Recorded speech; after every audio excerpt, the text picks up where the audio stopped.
నమస్కారం అండి. మనం ఇప్పుడు యద్దనపూడి సులోచనారాణి గారు రచించిన అసమర్థుడు అనే కథను విందామా? గోపాలం బస్సు దిగాడు. మెయిన్ రోడ్డు మీద 4 పర్లాంగులు నడిచి ఓ సందులోకి తిరిగాడు.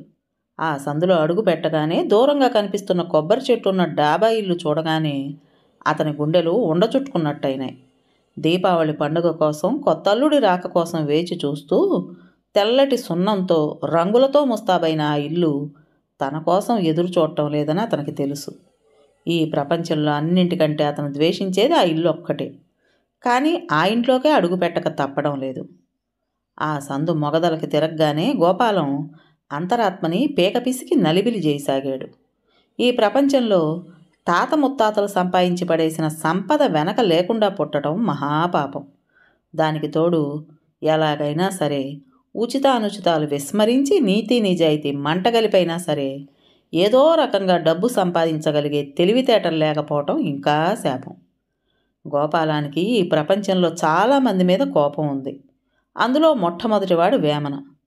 అతను వ్రాసిన నీతి సూత్రాల నిజాలు చూడాలంటే చచ్చేటంత భయం. మధ్యతరగతి కుటుంబాలకి గొర్రెతోక జీవితాలకి గోపాలం బ్రతుకు చక్కటి ఉదాహరణ. అతనికి ఉద్యోగం లేదు. భార్య, 2 పిల్లలు ఉన్నారు. చదువు అనేది ఉంది. అది పుస్తకాలు చదువుకోవడానికి, అప్పుడప్పుడు లోకాన్ని విమర్శించడానికి తప్ప ఇంకెందుకు పనికిరాదు. అతనిలో అభిమానం, రోషం చాలా ఉన్నాయి. అవి అప్పుడప్పుడు అతన్ని ఇబ్బందుల్లో ఇరికించడానికి మినహా ఇంకెందుకు పనికిరావు. తనకి అవి ఏమాత్రం పనికిరావు అని తెలిసి కూడా గోపాలం వాటిని వదులుకోలేడు. కొబ్బరి చెట్లతో అందంగా ఉన్న డాబా ఇల్లు దగ్గర పడుతున్న కొద్దీ గోపాలం గుండెలు రెపరెపలాడసాగాయి. ఒకసారి మాసిన తన బట్టల వైపు, చేతిలో ఉన్న చిరుగు పట్టిన చార్ల సంచి వైపు చూసుకున్నాడు. తను ఆ ఇంట్లో అడుగు పెడితే కలిమి నాట్యం చేస్తున్న చోట లేమి వెళ్ళి బిక్కమొహం వేసుకుని నిలబడినట్టుగా ఉంటుంది. గోపాలం లాంటి మనుషులు పిలవకుండా ఎవరింటికి వెళ్ళరు. అందులో అత్తవారింటికి పండగ పూటైతే అసలే వెళ్ళరు. కానీ తప్పదు. గోపాలం గుండెల్ని చీల్చుకుంటూ నిట్టూర్పు వచ్చింది. తనలాంటి నిర్భాగ్యులు ఎన్ని వేల మంది నిట్టూర్పులు ఈ గాలిలో మిళితమై ఉన్నాయో. 6 నెలల క్రితం మామగారితో ఘర్షణ పడి ఆవేశంగా ఎర్రబడిన ముఖంతో ఇంట్లోంచి గాలి దుమారంలా బయటకు వెళ్ళిపోయాడు అతను. ఆ రోజున వెళ్ళినవాడు వెళ్ళినట్టే ఇట్లా మళ్ళీ తిరిగి రావాల్సి వస్తుందని జోస్యం తెలియలేదు. తెలిసినట్టయితే అంత దూకుడుగా వెళ్ళేవాడు కాదు. ఒకవేళ వెళ్ళినా అమాయకురాలైన శాంతక అలాంటి వెధవ వాగ్దానాలు చేసేవాడు కాదు. ఆ రోజు కళ్ళ నీళ్లతో, భయంతో రెపరెపలాడుతున్న చూపులతో తన దగ్గరగా వచ్చిన శాంతతో ఉద్యోగం సంపాదించుకుని 1 రోజుల్లో తిరిగి వస్తానని, ఈ ఇంటి నుంచి శాశ్వతంగా తీసుకువెళ్ళిపోతానని ఆవేశంతో ఏదో ఏదో అనేశాడు. 2 నెలలుగా మారింది. 3 నెలలైనాయి. 6 నెలలు గిర్రును తిరిగొచ్చాయి. ఉద్యోగం అనేది గోపాలానికి ఎండమావిలాగానే మిగిలిపోయింది. ఉద్యోగం లేకపోతే పోయింది. ఒక్కసారి వచ్చి కళ్ళకి కనిపించమని ప్రాధేయపడుతూ శాంత ఉత్తరాలు వ్రాసింది. గోపాలం ఆ ఉత్తరాల్లో బాధ అర్థం చేసుకున్నా లక్ష్య పెట్టలేదు. ఉద్యోగం లేకుండా ఇంటికి వెళితే ఇంకా అలసైపోతానేమోననే భయంతో దూరంగానే ఉండిపోయాడు. శాంత ఉత్తరాలు వ్రాయడం మానేసింది. తనలో ఉన్న అభిమానాన్ని, రోషాన్ని చంపడానికి, శాంత కోరిక మన్నించడానికి ఇంకా 2 నెలలు పట్టింది. తన పిల్లల కోసం, భార్య కోసం అతను తప్పనిసరిగా మళ్ళీ ఈ ఇంటికి రావాల్సి వచ్చింది. కాళ్ళు అయిష్టంగా ఆ ఇంటిని సమీపిస్తున్న కొద్దీ గోపాలం గుండెలు మోయలేని భారం మోస్తున్నట్లుగా అయినాయి. మాసిన బట్టలతో, చేతి సంచితో సగం చచ్చి ఆ ఇంటి ఆవరణలో అడుగుపెట్టాడు గోపాలం. వాకిట్లో ముందుగా బావమరిది ఎదురయ్యాడు. వాడికి పట్టుమని 10 ఏళ్ళైనా లేవు. అయినా అప్పటికే అన్ని సంగతులు తెలుసు. గోపాలం ఇక్కడ ఉన్నప్పుడు వాడికి లెక్కలు చెబుతూ ఉండేవాడు. అరే, పెద్ద బావ వచ్చాడు, అమ్మా బావొచ్చాడే, అక్క బావొచ్చాడు, రాధా మీ నాన్న వచ్చాడు. ఇంట్లోకి తూనీగలా పరిగెత్తిన వాడి కంఠం కంచు గంటలా మోగటం గోపాలానికి వినిపిస్తూనే ఉంది. శాంత లోపల మినపప్పు రుబ్బుతున్నట్టుంది. ఆ చేత్తోటే బయటికి పరిగెత్తుకొచ్చింది. గోపాలం ఇంతసేపటి నుంచి పడుతున్న బాధ, అవమానం అన్నీ గుండెల మీద నుంచి దిగిపోయినాయి. శాంత కళ్ళల్లో పట్టరాని ఆనందం చూడగానే అతనికి చాలా హాయిగా, అమృతం తిన్నంత మధురంగా అనిపించింది. ఆ ఒక్క క్షణంలో తన బాధలు, తన సర్వస్వం మర్చిపోయాడు. గోపాలం, శాంత ఇరువురూ చూపులతోనే ఒకరినొకరు హత్తుకుపోయారు. లోపలకు రండి, కిందికి మెట్లు దిగి వస్తూ అంది శాంత. గోపాలం అపరాధిలా చూశాడు. శాంత కళ్ళు రెపరెపలాడినాయి. వాటిల్లో క్షమాపణ ఇట్టే చదివేయగలిగాడతను. రండి లోపలికి అంది బ్రతిమాలుతున్నట్లుగా. తడబడుతున్న గొంతుతో అన్నాడు, నేను నేను వెళ్ళిపోవాలి శాంత. ఒక్కసారి చూచి వెళదామని వచ్చాను. పిల్లలేరి? అంతలోకే రాధ పరిగెత్తుకొచ్చింది. నాన్నా!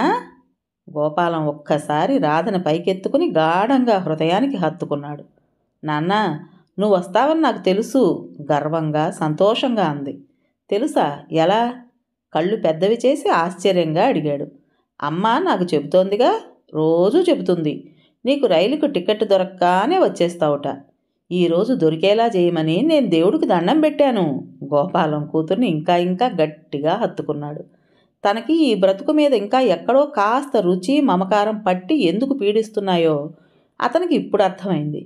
దానికి జీవం పోస్తున్నది ఈ లేత చేతులు, ఈ లేత పెదవులే. తమ్ముడేడమ్మా? కొడుకు గుర్తుకొచ్చి అడిగాడు. జ్వరం వస్తోంది నాన్న అంది రాధ. శాంత కళ్ళల్లో గిర్రున నీళ్లు తిరిగాయి. అక్కడి నుంచి గబగబా వంటింటి వైపు వచ్చింది. జీడిపప్పు వేయిస్తున్న తల్లితో, అమ్మా ఆయన వచ్చారమ్మా, వాకిట్లో నుంచే వెళ్ళిపోతానంటున్నారు. నువ్వు వచ్చి ఒక్కసారి లోపలికి రండి అని పిలువమ్మా.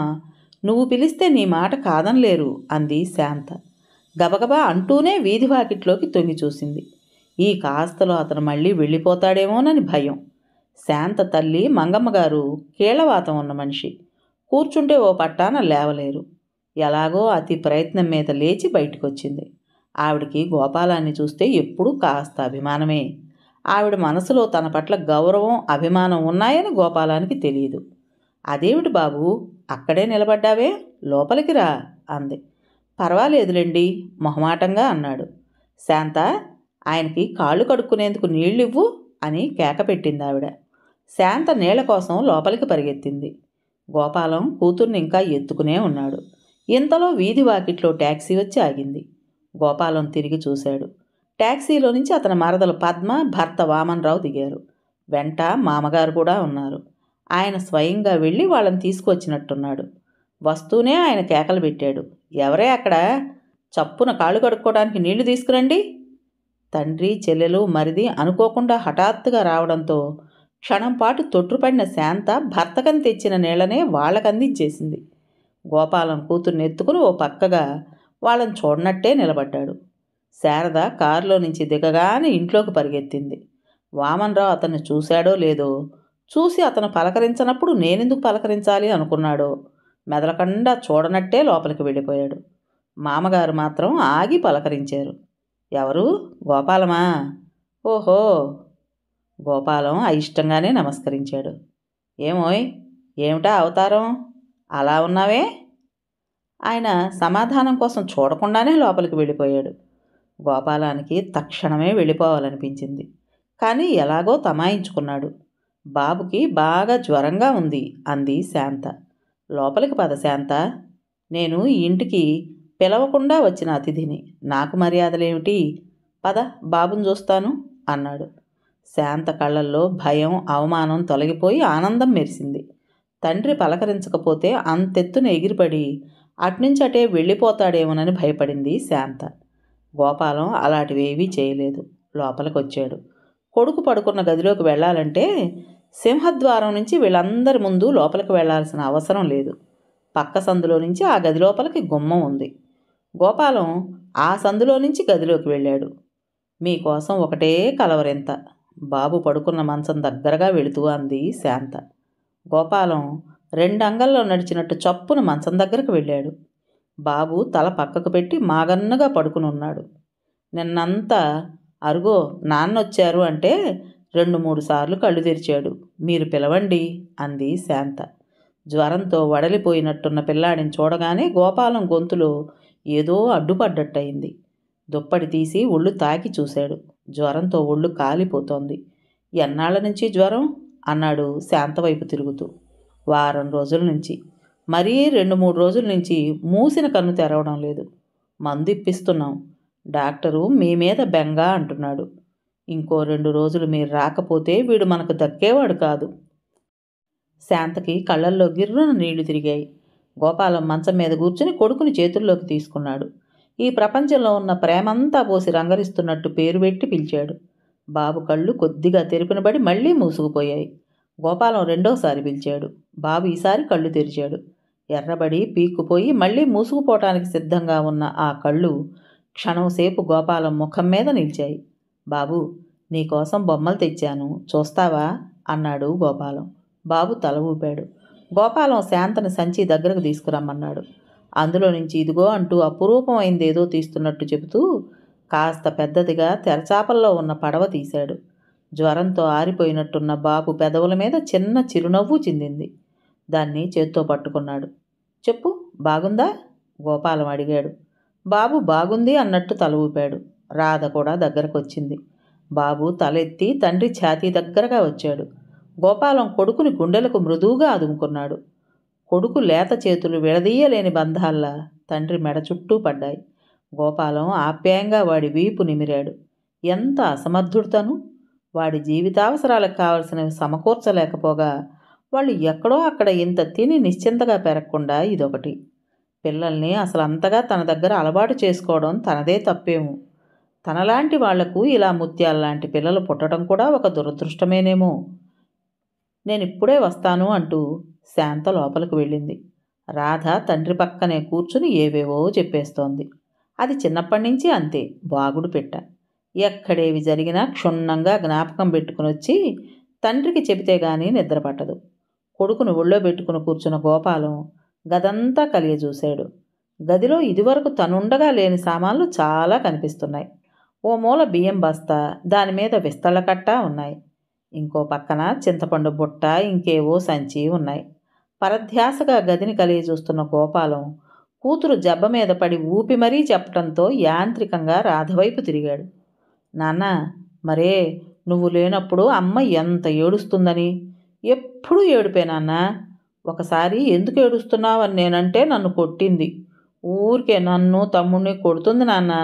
ఒకసారి నేను నాన్నని రాని నిన్ను తన్నించకపోతే చూడు అని బెదిరిస్తే అప్పుడేమో నవ్వింది. ఎందుకు నాన్న అమ్మ ఎప్పుడూ ఏడుస్తుంది అమాయకంగా అడుగుతోంది రాధ. గోపాలం కూతురి తలపట్టి దగ్గరకు లాక్కున్నాడు. ఈ చిన్నపిల్లలకి ఎంత ఆసక్తి! ప్రతి చిన్న విషయం వివరంగా తెలుసుకోవాలని ఆరాటపడతారు. శాంత తిరిగొచ్చింది. నీళ్లు వేడిగా ఉన్నాయి, స్నానం చేస్తారా అంది. వద్దు. శాంత దగ్గరకొచ్చి కొడుకు ఒళ్ళు పట్టి చూసింది. బాబు నిద్రపోవడంతో గోపాలం మంచం మీద పడుకోబెట్టాడు. అయ్యో నామతి మరుపు మండిపోను. ఉండండి, కాఫీ గ్లాసులో పోసి మర్చిపోయి వచ్చాను. శాంత గబగబా లోపలికి వెళ్ళింది. శాంత గోపాలం వారిస్తున్నట్టు పిలిచాడు. కానీ శాంత వినిపించుకోలేదు, వెళ్ళిపోయింది. నాకిప్పుడేం వద్దని మీ అమ్మకి చెప్పిరా అమ్మా, కూతుర్ని పంపాడు. రాధ మంచం మీద నుంచి క్రింద కురికి తూనీగలా లోపలికి పరిగెత్తింది. రాధ చెప్పిందో లేదో గాని శాంత కాఫీ గ్లాస్తో భర్త దగ్గరకు వచ్చింది. నాకిప్పుడేం వద్దు శాంత, అయిష్టంగా అన్నాడు. తీసుకోండి, ప్రాధేయతగా చూస్తూ గోపాలానికి అందించింది. గోపాలం చెయ్యి పట్టి ఆపేశాడు. శాంత, నేను నిన్ను పిల్లల్ని చూడటానికొచ్చాను, నన్ను బాధ పెట్టకు. శాంత ముఖం చిన్నబోయింది. ఒక కప్పు కాఫీకి ఏమైందండి? ఏమీ కాదు శాంత, ఎందులోనూ అసలు ఏమీ కాదు. అంతా మనం అనుకోవడంలో ఉంది. ఒక్క నిమిషం నువ్వు ఇలా కూర్చుంటే నేను నీతో కొద్దిసేపు మాట్లాడి వెళ్ళిపోతాను. వెళ్ళిపోతారా ఇప్పుడే? విస్మయంగా చూసింది శాంత. వెళ్ళిపోవాలి శాంత, నేనిక్కడ ఉండడానికి రాలేదు. వెళ్ళిపోతారా? బాబుని ఈ స్థితిలో చూసి వాడికి తగ్గకముందు వెళ్ళిపోతారా? గోపాలం నిస్సహాయంగా చూడసాగాడు. ఇంతలో లోపల నుంచి అమ్మాయి శాంత అన్న తల్లి పిలుపు వినిపించింది. శాంత లోపలికి వెళ్ళిపోబోతూ నేను తిరిగి వచ్చేసరికి వెళ్ళిపోరు కదా మీరు అంది. గోపాలం వెళ్ళనన్నట్టు తల ఊపాడు. శాంత లోపలికి వెళ్ళింది. దాదాపు అరగంట తర్వాత శాంత రాలేదు కానీ బావమరిది వచ్చాడు. వాడు గదిలోకి శాంతం అడుగు పెట్టకుండానే గుమ్మంలో నుంచే తొంగి చూస్తూ బావా, భోజనం వడ్డించారు, రమ్మంటున్నారు అన్నాడు. ఇప్పుడు తిననన్నానని చెప్పు అన్నాడు గోపాలం. వాడు వెళ్ళిపోయాడు. తర్వాత అతని కోసం ఎవరూ రాలేదు. దాదాపు గంట తర్వాత శాంత వచ్చింది. పని గబగబా చేసినట్లు ముఖంలో అలసట కనిపిస్తోంది. రండి, లేవండి అంది. ఎందుకు స్నానం చేసి భోజనం చేద్దురు గాని. శాంత, నాకు ఆకలి లేదు. అనవసరంగా నన్ను బాధపెట్టి నువ్వు బాధపడద్దు. పండగ పూట భోజనం మానేస్తే అమ్మా నాన్నగారు ఊరుకుంటారటండి. నేను తినొచ్చానని చెప్పు. శాంత నిస్సహాయంగా చూసింది. మీరు తినకుండా నేను తినగలనా? సరే పోన్లేండి, మీకంత బాధ అయితే అడగను, నేను మానేస్తాను. శాంత, గోపాలం ఇబ్బందిలో పడ్డట్టుగా చూశాడు. శాంత ఆ ఇంట్లో ఉదయం నుండి సాయంత్రం వరకు వంచిన నడువెత్తకుండా పనిచేస్తుందని గోపాలానికి తెలుసు. శాంతకి ఆకలి ఎక్కువని, ఒక్క క్షణం కూడా తాళలేదని కూడా తెలుసు. శాంత కోసం తన అభిమానం చంపుకోవడమా, లేక తన అభిమానం కోసం శాంతను హింసించటమా? అసలు ఇక్కడికి రావడమే తను సగం చచ్చిపోయి వచ్చాడు.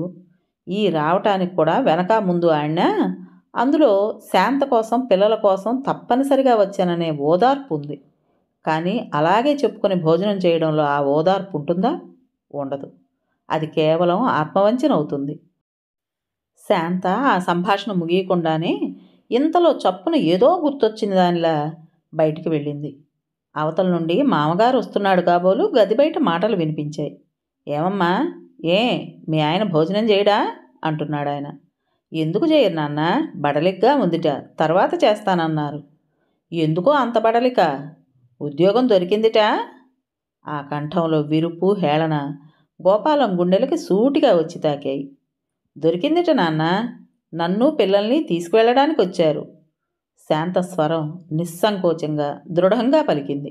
గోపాలం ఉలిక్కి పడ్డాడు. ఏం ఉద్యోగంట? 4 రోజులు ఉండేదేనా? తెలీదు.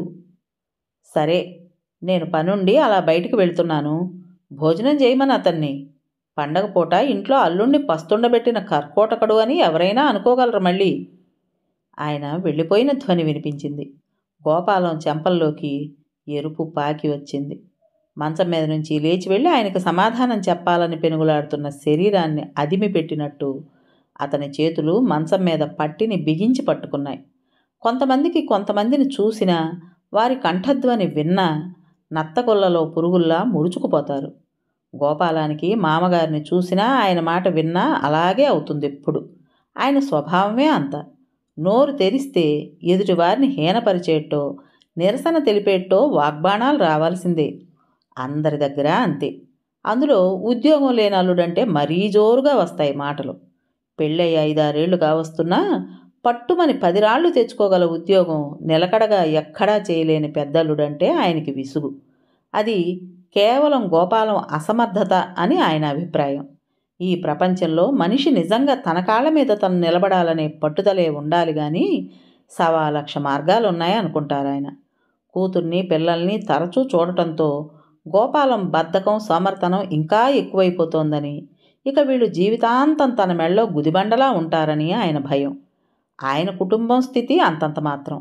అందులో ఈ మధ్యనే ఇల్లు కట్టుకున్నాడు. దాని మీద తీర్చవలసిన అప్పు చాలా ఉంది. చిన్నతనంలోనే మేనరికం సిద్ధంగా ఉందని ఆయనకి పెళ్లి చేసేశారు. వెంటనే పిల్లలు పుట్టారు. పుట్టిన 4గురిలో 2 మగపిల్లలు పోయి 2 ఆడపిల్లలే మిగిలారు. ఆయనకి నడివయసు దాటిపోతోంది. ఇప్పటి వరకు ఒంట్లో శక్తినంతా ఈ పిల్లల కోసమే ఖర్చు చేసిన ఆయన ఇక సాధ్యమైనంత వరకు ఇది తగ్గించి కాస్త స్వసుఖం చూసుకోవాలనే ఆరాటం మొదలైంది.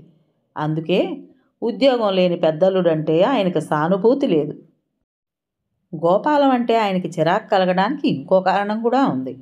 ఆయన వాళ్లతో వీళ్లతో చెప్పి ఎంతో శ్రమపడి ఇప్పించిన ఉద్యోగం గోపాలం నిలుపుకోలేకపోయాడు. ఏదో విషయంలో మేనేజర్ తొందరపడి మాట్లాడాడని అతన్ని కొట్టి ఆ ఉద్యోగంలో నుంచి తీసివేయబడి ఇంటికొచ్చాడు. కూడుగుడ్డ కడ్డొచ్చే ఆత్మాభిమానాలు చూస్తే ఆయనకి మహామంట. తను కూతుర్ని ఇంట్లోంచి పంపిస్తే గాని అల్లుడికి బాధ్యత తెలిసి రాదని ఆయన నమ్మకం. ఈ అభిప్రాయం తరచూ మాటల సందర్భంలో శాంత ముందు బయట పెడుతూనే ఉన్నాడు. శాంతకి ఇటు తండ్రి స్వభావం, ధోరణి తెలుసు, అటు భర్త ఇబ్బంది తెలుసు. మధ్యలో ఎవరినీ ఎటూ అనలేక నలిగిపోయేది. శాంత దృష్టిలో తండ్రి పద్ధతి, ఆయన అభిప్రాయం సమంజసమైందే. ఎప్పుడూ బ్రతికినంతకాలం ఈ పిల్లల కోసమే తాపత్రయమైతే వాళ్ళు మాత్రం సుఖపడేదెప్పుడు? ఆడపిల్లకి పెళ్లి చేసిన తర్వాత అంతటితో ఆ సమస్య తీరిపోవాలి. వాళ్ళ జీవితాలు వాళ్ళు మలుచుకుని వాళ్ళ కష్టనిష్ఠూరాలు వాళ్ళు భరించాలి. పెళ్లి కాకముందు ఒక్కతే బరువు అనుకుంటే పెళ్ళైన తర్వాత పిల్లలతో పుట్టింటికి చేరితే ఇంకా భారం కాదా వాళ్ళకి? తండ్రి వెళ్ళిపోయిన తర్వాత అరగంటకి శాంత గోపాలం ఉన్న గదిలోకి వచ్చింది. శాంత వచ్చేసరికి గోపాలం కటకటాల మధ్య పులిలా అటూ ఇటూ పచారులు చేస్తున్నాడు. శాంత గదిలో అడుగు పెట్టి పెట్టగానే కోపంగా అడిగాడు, శాంత, ఎందుకు ఇలా చేశావు? అతని తీవ్రతకి శాంత క్షణంసేపు విస్తుపోయింది. ఏమని చెప్పాను? అంది విస్మయంగా. నాకు ఉద్యోగం దొరికిందని. ఎందుకు అలా అబద్ధం ఆడావు? అదే, తప్పే ఉందండి. ఈ ప్రపంచంలో ఎంతమంది అయిన దానికి కాని దానికి అబద్ధాలు ఆడుతున్నారు. భర్త గౌరవం కాపాడటానికి అబద్ధం ఆడటం నేరం కాదు. దానివల్ల ఎవరికీ ఏ నష్టమూ లేదు. ఎవరికీ లేకపోవచ్చు, కానీ నీకు చాలా ఉంది. నాకా? అవును. నాకు ఉద్యోగం దొరికిందంటే నిన్ను తీసుకెళ్ళొద్దు? నిన్ను తీసుకువెళ్లకుండా నేను వెళ్ళినప్పుడైనా ఇది అబద్ధమని వాళ్ళకి తెలియదు? శాంత ముఖం ఒక్క క్షణం పాలిపోయినట్టయింది. అయినా నిబ్బరంగా అంది, అవును, నేను మీతో వస్తున్నాను. అది ఎలాగూ జరిగేదే.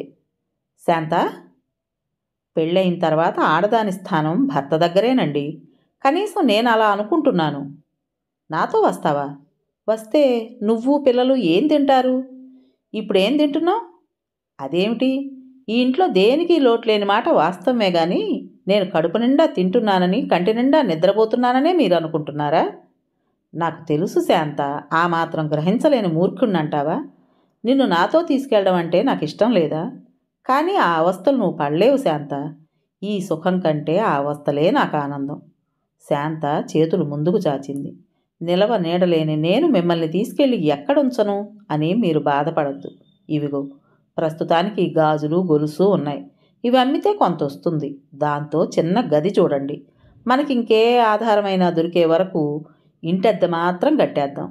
మీకు ఎక్కడా ఏది దొరక్కపోతే నా చేతిలో పని ఉండనే ఉంది. గోపాలం ఏమిటన్నట్టు చూశాడు. మనకు ఆధారం దొరికే వరకు నేను ఎక్కడైనా వంట చేస్తాను. శాంత, వెన్నుపోటు తిన్న మనిషిలా చూశాడు గోపాలం. తప్పేమిటండి? ఈ రోజుల్లో ఎందరు ఆడపిల్లలు కుటుంబ జీవనోపాధికి ఎన్ని రకాలుగా కష్టపడటం లేదు? ఎంతమంది తండ్రులు అన్నలు ఆడపిల్లల జీతాల మీద ఆధారపడటం లేదు? మీరేమైనా బద్ధకస్తులా, పనిచేయడానికి ఇష్టపడిన సోమరిపోతులా? భార్యాభర్తలంటే ఏమిటి? ఒకరికి ఒకరు తోడు నీడానేగా. భర్తకి భార్య చేదోడుగా నిలబడటం నేరమని ఎవరూ అనరే. ఇక్కడ మాత్రం నేను ఊరికే కూర్చుంటున్నానా? ఇంటి పనంతా చేయడం లేదు? ఇదే పని ఇంకెక్కడైనా చేస్తే మనకి హాయిగా గడుస్తుంది. ఒకళ్ళ మీద ఆధారపడుతున్నాం అనే బాధ ఉండనే ఉండదు. గోపాలం ముఖం కప్పుకొని వెళ్ళి మంచం మీద కూర్చున్నాడు. అతని ఆంతర్యం చిత్రంగా శాంత వైపు తిరిగి అతనితో దెబ్బలాడుతోంది. శాంత చెప్పింది ఎంతో నిజం. భర్త దగ్గరగా ఉండాలనే శాంత కోరిక సహజం. తను కాస్త అభిమానం వదులుకోవాలి. శాంత గోపాలానికి దగ్గరగా వచ్చింది. అతని మనసు అద్దంలో స్పష్టంగా చూసినట్టే అనిపించింది. నలుగురు నవ్వుతారని మీ భయమా? అదేనా మీ సంకోచం? గోపాలం తుళ్ళిపడ్డట్టుగా తలెత్తి చూశాడు. కానివ్వండి, నవ్వనిండి. లోకుల కోసం పిల్లల్ని హింసించుకుంటారా మీరు? వాళ్ళు మీకోసం ఎంత తప్పిస్తున్నారో నిజంగా అర్థం చేసుకుంటే మీరు ఆ నవ్వుని లక్ష్య పెట్టరు. గోపాలం తల వంచుకున్నాడు. ఆడవాళ్ళు చిత్రంగా ఎంత ఎదిగిపోతారు, అందులో కష్టాల్లో మరీ. శాంత భర్త చేతిని తన చేతుల్లోకి తీసుకుంటూ అంది, ఇలా మాట్లాడుతున్నానని నా మీద కోపమా? గోపాలం తలెత్తాడు. అవును శాంత, కోపంగా ఉంది. కాస్తా కూస్తా కాదు, చాలా. అతని కంఠంలో కోపం కంటే నిష్ఠూరమే ధ్వనించి శాంత కళ్ళు రెపరెపలాడినాయి. కళ్ళల్లో గిర్రున తిరగబోతున్న నీళ్లు పెదవి బిగబట్టి అణుచుకుంది. అయినా కళ్ళల్లో తడి ఊరుతూనే ఉంది. గోపాలం శాంత చేతులు పట్టుకుని గుండెలకు నొక్కుకున్నాడు. ఎందుకో తెలుసా? నీలాంటి మంచి మనిషికి భర్తగా అయ్యి నేనింకా అసమర్థుణ్ణి అవుతున్నాను. శాంత చెయ్యి విడిపించుకొని చప్పున గోపాలం నోరు మూసేసింది. నిష్ఠూరంగా చూస్తూ అంది, ఏమిటండి ఆ మాటలు? 4 రోజులు ఉద్యోగం దొరక్కపోతే ఎందుకు పనికిరానట్టేనా? అసలు ఈ రోజుల్లో ఎవరికి ఉద్యోగాలు దొరుకుతున్నాయి చెప్పండి? తులసమ్మగారు, మన పక్కింటి తులసమ్మగారు తెలుసుగా మీకు? ఆవిడ పెద్ద కూతురికి 10,000 పోసి ఇంజనీరింగ్ పాస్ అయిన అల్లుడిని తెచ్చారు. అతనికి ఉద్యోగం లేదుట. పోనీ ఊరికే ఉంటాడా? భార్యని పుట్టింటి నుండి డబ్బు తెమ్మనమని ఒకటే వేధిస్తాడట. ఉద్యోగం లేకపోతేనే దర్జాగా ఉండట్లేదు. ఆవిడ మొన్న అమ్మ దగ్గరకు వచ్చి ఒకటే గొడవ. ఒకరి కష్టం మీద సుఖాలు దర్జాలు అనుభవించే ఈ దరిద్రం ఎంత హాయి చెప్పండి. అవునా లేదా? గోపాలం భార్య చెయ్యి పట్టి దగ్గరకు లాక్కున్నాడు. స్త్రీ శక్తిలోని గొప్పతనం ఇదే. ఎలాంటి అసమర్థులు భీరువుల్లోనైనా సరే సమర్థత, ధైర్యం నూరిపోస్తారు. దాంతో మామూలు మనిషికి కూడా ఎక్కడలేని శక్తి వస్తుంది. అసాధ్యాలను సాధ్యం చేసుకోగలమనే నమ్మకం కలుగుతుంది. ఈ మహాసృష్టిలో మగవాడికి తోడుగా స్త్రీని ప్రసాదించిన భగవంతుడికి జోహార్లు అర్పించాలి. శాంత అన్నది నిజమే. కలో గంజో తాగి ఒకచోట ఉండాలి. కష్టమో నిష్ఠూరమో కలిసి అనుభవించాలి. పిరికితనంతో వెనక్కి తగ్గిన కొద్దీ అసమర్థత క్రూర మృగంలా మీదకొస్తుంది. సాధ్యమైనంత వరకు పళ్ళ బిగువునైనా సరే దాన్ని ఎదుర్కోవాలి. కనీసం పెనుగులాటైనా జరిపితే జయాపజయాలు తర్వాత. జీవితం అంటే పిరికితనంతో, ఎప్పుడూ భయసందేహాలతో వెన్నిచ్చి పారిపోయే మనిషి ఏదీ సాధించలేడు. గోపాలం బాబుకు జ్వరం తగ్గగానే భార్యని, పిల్లల్ని తన వెంట తీసుకువెళ్ళడానికి నిశ్చయించుకున్నాడు. భార్యని, పిల్లల్ని తీసుకుని మామగారింట్లోంచి బయటకొస్తున్న గోపాలానికి బొత్తిగా ఈతరానివాడు నడి సముద్రం వైపు నడిచి వెళ్తున్నట్టుగా అనిపించింది. ఒక్క నిమిషం శాంత పట్టిన మంకుపట్టుకి చికాకు కలిగింది. కష్టమో నిష్ఠూరమో హాయిగా ఒక నీడన ఉండేదానికి ఇలా కోరి కష్టాలని కౌగులించుకుంటానడం అతనికి చిరాకు కలిగించింది. శాంతకి తన మీద భరోసా. ఆ భరోసా నిలుపుకోవటానికి తను యాతన పడాలి. గోపాలం భార్యని, పిల్లల్ని వెంటబెట్టుకుని సరాసరి స్నేహితుడు సూర్యం ఇంటికొచ్చాడు. సూర్యం భార్య ఊళ్ళో లేదు, పుట్టింటికి వెళ్ళింది. ప్రస్తుతానికి ఆ ఇంట్లో తలదాచుకుంటే తర్వాత సంగతి చూసుకోవచ్చు. సూర్యం స్థితిగతులు కూడా అంతంత మాత్రమే. చాలని జీతం. భార్య పురిటికి వెళ్ళింది. ఆ ఖర్చు కొంత. గోపాలం వచ్చి 4 రోజులు మీ ఇంట్లో ఉంటానంటే అతను బాధపడలేదు, పైనుంచి సంతోషించాడు కూడా. 3 నెలల వరకు భార్య రాదని, ఈ 3 నెలలు నిక్షేపంగా ఇల్లు వాడుకోవచ్చునని చెప్పాడు. తను నెలకి 20 రోజులు క్యాంపులో ఉంటానని, ఊళ్ళో ఉన్న వారం రోజులు ముందు గది కాస్త పడుకోవటానికి ఇస్తే చాలన్నాడు. గోపాలం సూర్యం ఆతిథ్యానికి, అతను చూపుతున్న ఆదరణకి ఉబ్బి తబ్బిబ్బులయ్యాడు. 2 గదులు, చిన్న వంటిల్లు ఉన్న ఆ భాగానికి అద్దె 40 రూపాయలు. ఈ 3 నెలలు ఇల్లంతా వాడుకుని ఆ అద్దె కట్టుకోమన్నాడు సూర్యం. అద్దె 40 రూపాయలు అనగానే గోపాలం మనసు తాటిపండు పడిన నక్కలా మూలిగింది.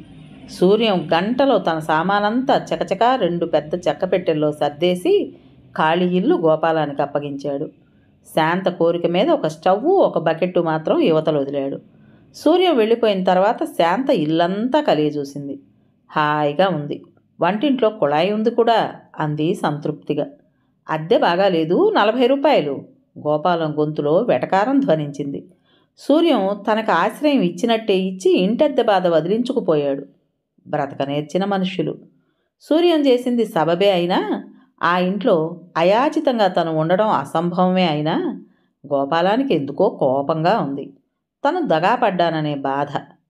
గోపాలం అద్దె బాగాలేదా అనగానే శాంత తృప్తి పడ్డట్టు అతని వైపు తిరిగింది. వెంటనే ఏదో గుర్తుకొచ్చిన దానిలా మెళ్ళో గొలుసు తీసి అతని చేతిలో పెట్టింది. గోపాలం క్షణంసేపు దానివైపు చూస్తూ నిల్చున్నాడు. ఆలస్యం చేయకండి, చప్పున వెళ్ళిరండి, పిల్లలు మళ్ళీ నిద్రపోగలరు. గోపాలం రాయిలా అలాగే 10 నిమిషాలు నిల్చున్నాడు. శాంత మరోసారి హెచ్చరించడంతో అయిష్టంగా లేచి వెళ్ళాడు. అతని కళ్ళ ముందు చిన్నప్పుడు ఒకసారి బంధువుల్లో ఒక ఆయన భార్య గొలుసు తాకట్టు పెట్టినందుకు పుట్టింటి వైపు వారు చేసిన అల్లరి గుర్తుకొచ్చింది. రేపు శాంత కూడా మాటిమాటికి తనని దెప్పదు కదా. శాంత అలాంటిది కాదు. దాదాపు 2 గంటల తర్వాత చేతి సంచిలో బియ్యం, కూరలు మొదలైన వాటితో తిరిగి వచ్చాడు అతను వచ్చేసరికి శాంత ట్రంక్ పెట్టి తెరిచి అందులో సామాన్ తీసి అల్మారాలో సర్దుతోంది. శాంత వచ్చేటప్పుడు పాతది ట్రంక్ పెట్టి ఒకటి తెస్తుంటే గోపాలం వద్దని వారించాడు. ఇందులోనివన్నీ నావేలేండి అంది. గోపాలం ట్రంక్ పెట్టెలో నుంచి తీస్తున్న వస్తువులు చూశాడు. ఒక కుంకుమ భరిణి, 2 స్టీలు గ్లాసులు, 2 గిన్నెలు, ఏవో పుస్తకాలు, బట్టలు ఉన్నాయి. అతను మనస్ఫూర్తిగా కోరుకోకపోయినా శాంత తల్లి కూతురికి కాస్త సామాన్ తప్పకుండా ఇచ్చి పంపుతుందనే ఆశించాడు. కానీ ఆవిడ ఇవ్వలేదో, శాంత తిరస్కరించిందో తెలియదు. శాంత వెంట సామానేం రాలేదు. ఈ 2 స్టీలు గ్లాసులతో ఒక్క స్టవ్తో సంసారం గడపడం ఎలాగో గోపాలానికి తెలియలేదు. శాంత చిన్న గిన్నెతో అన్నం వండింది. గోపాలం హోటల్కి వెళ్ళి కొంచెం కూరలు, సాంబారు, పెరుగు తెచ్చాడు. పిల్లలు సాంబారు, పెరుగుతో పూర్తి చేసుకుని లేచారు. శాంత గిన్నెతో మళ్ళీ బియ్యం స్టవ్ మీద పడేసింది. ఆ గిన్నె అన్నం చూస్తే చిన్నపిల్లలు అన్నాలాట ఆడినట్టుగా ఉంది. పిల్లలు నిద్రపోయారు. నిద్రపోయే ముందు కూతురు, మనం మన ఇంటికి ఎప్పుడు వెళ్తామమ్మా అని అడుగుతోంది. ఇదే మన ఇల్లు, మనం ఇక్కడే ఉంటాం అంది శాంత. అమ్మమ్మ తాతయ్య దగ్గరికి మనం ఇంక వెళ్ళమా? వాళ్లే మనల్ని చూడటానికి ఇక్కడికి వస్తారు శాంత ఎంతో అనునయంగా అంటోంది. మనం వెళ్ళిన చోట బాగా లేకపోతే వచ్చేయమని అమ్మమ్మ నాకు చెప్పిందమ్మా. సరే పడుకో, గోపాలం కూతుర్ని కసిరాడు. భోజనాలయ్యి పడుకోబోయేటప్పుడు జేబులో మనీ పర్స్ తీసి శాంత చేతిలో పెట్టాడు గోపాలం. శాంత లెక్క పెట్టింది. ఆశ్చర్యంగా తలెత్తుతూ, ఎంత కమ్మారు అంది. 350. అయ్యో, 500కి తక్కువ రాదనుకున్నాను. మిమ్మల్ని వాడెవడో మోసం చేశాడండి. గోపాలం తుళ్ళిపడ్డట్టుగా చూశాడు. శాంత చిన్నబోయిన ముఖంతో అంది, కొత్త వాళ్ళం వెళితే వాళ్ళు మరీ తక్కువ కడుగుతారు. మీరెవరైనా తెలిసిన వాళ్ళని వెంట తీసుకువెళ్లాల్సింది. గోపాలంకి గొలుసు నమ్మినప్పటి నుండి తను దగాపడ్డాననే శంక పీడిస్తూనే ఉంది. ఆ శంకని శాంత ధ్రువపరిచింది. వెళ్ళేటప్పుడు మాట వరుసకైనా శాంతని సుమారుగా ఎంతకు అమ్మొచ్చు అని అడగలేదు తను. అడిగినా బాగుండేది. అడిగి తీసుకువెళితే ఈ ముద్ధావతారానికి ఈ మాత్రం కూడా తెలియదనుకుంటే. తను మోసపోయి నష్టపోయానన్న విషయం గోపాలానికి కష్టం వేసింది, కోపం కూడా తెప్పించింది. గొలుసు అమ్మగా వచ్చిన డబ్బుతో ముందు 2 నెలలకు సరిపడే అద్దె చెల్లించేశారు. మిగతా డబ్బుతో ఇంట్లో సంసారానికి కావలసిన అత్యంత ముఖ్యమైన సామాను కొన్నారు. ఇవి పోను చేతిలో మిగిలింది చాలా తక్కువ. ఆ చిల్లర నోట్లు చూస్తే గోపాలానికి గుండెల్లో రైళ్లు పరిగెత్తినాయి. ఇదివరకైతే తను ఒక్కడు, తిన్నా తినకపోయినా ఎవరికీ తెలిసేది కాదు. ఇప్పుడు శాంత, పిల్లలు, వాళ్ళు పస్తులుంటే చూసి తను భరించగలడా? ఆ స్థితి రాకూడదని దేవుణ్ణి రోజూ ప్రార్థించేవాడు గోపాలం. ఆ ఇంట్లో ప్రవేశించిన తర్వాత వారం 10 రోజులు ఆనందంగానే గడిచిపోయినాయి. ఉన్నంతలో వేళకి ఇంత తినేవాళ్ళు. గోపాలం భార్యని పిల్లల్ని సాయంత్రం వేళ పార్కుకు తీసుకువెళ్ళేవాడు. శాంత, గోపాలం పచ్చగడ్డిలో కూర్చునేవారు. దూరంగా మంది పిల్లలు రకరకాల ఆటలు ఆడుతుంటే పిల్లల్ని అక్కడికి వెళ్ళి ఆడుకోమని ప్రోత్సహించేవారు. రాధ వెళ్ళి వాళ్లతో కలిసి ఆడేది. బాబు మాత్రం నోట్లో వేలు పెట్టుకుని ఓ పక్కగా నిలబడిపోయేవాడు. శాంతలో ఉన్న చురుకుదనం రాధకొచ్చింది. తనలో ఉన్న సంకోచం, బెరుకుతనం బాబు అక్షరాలా పుణికి పుచ్చుకున్నట్టు కనిపించేవాడు. పార్కుకి కొంతమంది పిల్లలు కార్లలో వచ్చేవాళ్ళు. వాళ్ల వెంట ఆయాలు ఉండేవాళ్ళు. ఆ పిల్లలు కూడా యాపిల్ పండ్లలా మిసమిసలాడుతూ ఆరోగ్యంగా ఉండేవాళ్ళు. గోపాలం అప్రయత్నంగానే తన పిల్లల వైపు చూసుకునేవాడు. దూరంగా అమాయకంగా నిలబడిన తన పిల్లల్ని చూస్తే గోపాలానికి గుండెల నిండా చిక్కటి చీకటి పేరుకుంటున్నట్టుగా అనిపించేది.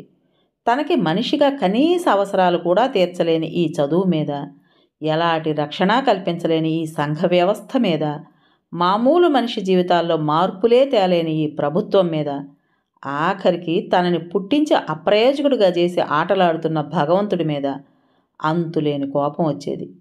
విశ్రాంతి కోసం, సరదా కోసం వెళ్ళిన ఆ పరిసరాలు గోపాలానికి ఆ రకమైన ఆలోచనలు రావడం వల్ల విసుగ్గా అనిపించేవి. లేచి భార్యని పిల్లల్ని తీసుకుని ఇంటికి వచ్చేసేవాడు. శాంతకి ఈ దిగులు, భయం ఏవీ లేనట్టుగా ఉండేది. భవిష్యత్తు ఒక నందనోద్యాన వనం, మధురమైన స్వప్నం అన్నంత ధీమాగా, ఆనందంగా ఉంటుంది. ఇప్పటికీ ఈ సమయం సుఖంగా గడిచిపోతే చాలు, రేపటి సంగతి రేపు చూసుకుందాం అన్న వేదాంతం శాంత ధోరణిగా కనిపించేది. నా ఇల్లు, నా సంసారం అని ఆ ప్రత్యేకతకే తృప్తి పడుతున్న శాంతని ఈ దారిద్ర్యం బాధిస్తున్నట్లు లేదు.